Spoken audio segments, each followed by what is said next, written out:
Hello दोस्तों, आज हम जानने वाले हैं देश के महान क्रांतिकारी भगत सिंह के बारे में। देश की सरकार भगत सिंह को शहीद नहीं मानती है, जबकि आज़ादी के लिए अपनी जान न्यौछावर करने वाले भगत सिंह हर हिंदुस्तानी के दिल में बसते हैं।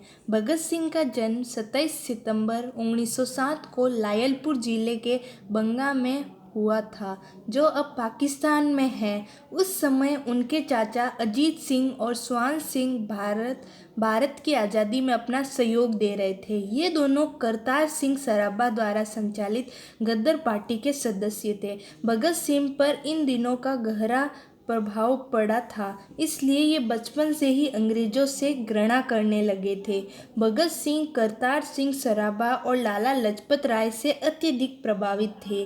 13 अप्रैल 1919 को जलियांवाला बाग हत्याकांड ने भगत सिंह के बाल मन पर बड़ा गहरा प्रभाव डाला। लाहौर के नेशनल कॉलेज की पढ़ाई छोड़कर भगत सिंह ने 1920 में महात्मा गांधी द्वारा चलाए जा रहे अहिंसा आंदोलन में भाग लेने लगे, जिसमें गांधी जी विदेशी सम्मानों का बहिष्कार कर रहे थे।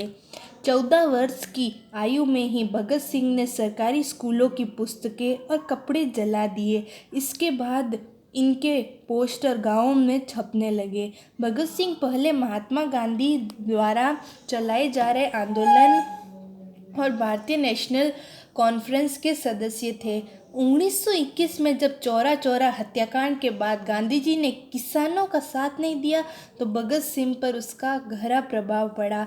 उसके बाद चंद्रशेखर आज़ाद के नेतृत्व में गठित हुई गदर दल के हिस्सा बन गए। उन्होंने चंद्रशेखर आज़ाद के साथ मिलकर अंग्रेजों के खिलाफ आंदोलन शुरू किया। 9 अगस्त 1925 को शाहजहाँपुर से लखनऊ के लिए चली 8 नंबर डाउन पैसेंजर से काकोरी नामक छोटे से स्टेशन पर सरकारी खजाने को लूट लिया गया। यह घटना काकोरी कांड के नाम से भी इतिहास में प्रसिद्ध है। इस घटना को अंजाम देने में भगत सिंह की सहायता राम प्रसाद बिस्मिल, चंद्रशेखर आज़ाद और प्रमुख क्रांतिकारियों ने की। काकोरी कांड के बाद अंग्रेजों ने हिंदुस्तान रिपब्लिक एसोसिएशन के क्रांतिकारियों की धरपकड़ तेज कर दी और जगह जगह अपने एजेंट्स बहाल कर दिए। भगत सिंह और सुखदेव लाहौर पहुंच गए। वहां उनके चाचा सरदार किशन सिंह ने एक खटाल खोल दिया और कहा कि अब यही रहो और दूध का कारोबार करो। वे भगत सिंह की शादी कराना चाहते थे और एक बार लड़की वालों को लेकर पहुंचे थे। भगत सिंह कागज पेंसिल ले दूध पी जाते और दूसरों को भी मुफ्त पिलाते। भगत सिंह को फिल्में देखना और रसगुल्ले खाना काफ़ी पसंद था। वे राजगुरु और यशपाल के साथ जब भी मौका मिलता था, फिल्म देखने चले जाते थे। चार्ली चैप्लिन की फिल्में बहुत पसंद थी। इस पर चंद्रशेखर आज़ाद बहुत गुस्सा होते थे। भगत सिंह ने राजगुरु के साथ मिलकर 17 दिसंबर 1928 को लाहौर में सहायक पुलिस अधीक्षक रहे अंग्रेज अफसर जेपी सॉडर्स को मारा था। इसमें चंद्रशेखर आज़ाद ने उनकी पूरी सहायता की थी। क्रांतिकारी साथी बुटकेश्वर दत्त के साथ मिलकर भगत सिंह ने अलीपुर रोड दिल्ली स्थित ब्रिटिश भारत की तत्कालीन सेंट्रल असेंबली के सभागार में 8 अप्रैल 1929 को अंग्रेज सरकार को जगाने के लिए बम और पर्चे फेंके थे। भगत सिंह क्रांतिकारी देशभक्त ही नहीं, बल्कि एक अध्ययनशील विचारक, कलम के धनी, दार्शनिक, चिंतक, लेखक, पत्रकार और महान मनुष्य थे। उन्होंने 23 वर्ष की छोटी सी आयु में फ्रांस, आयरलैंड और रूस की क्रांति का विशद अध्ययन किया।